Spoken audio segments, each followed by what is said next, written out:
A nurse who worked in the valley sharing concerns. Her claims similar to others made on social media. Channel 5's Valerie Gonzalez also reaching out to the hospital.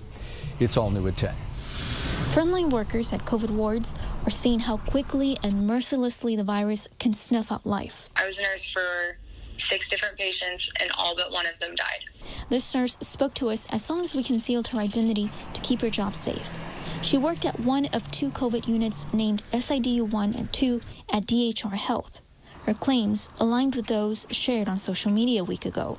A binder compiled by DHR Health includes responses to those allegations. After only a few weeks working there this month, the nurse left. On her way back home, she told us about the things she saw in the wards. As it is in every Valley hospital right now, space was a concern.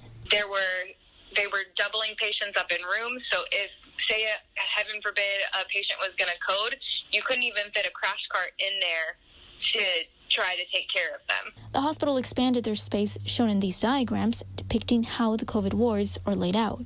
One has a higher capacity than the other. Demand for bed space grew from the single digits in May at SIDU 1, but capped off in the 50s range by June, according to hospital data.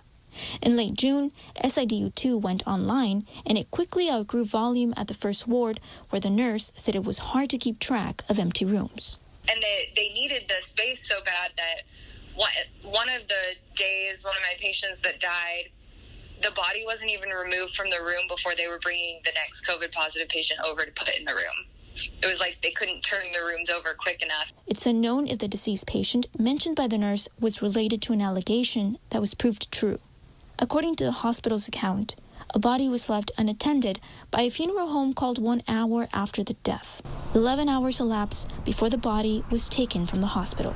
3 refrigerated trailers were purchased by the hospital to help with the backlog. Hospital administration is aware of the need for space and continues growing. They are working to expand the nearly 300 beds for COVID patients by next month. Valerie Gonzalez, Channel 5 News at 10.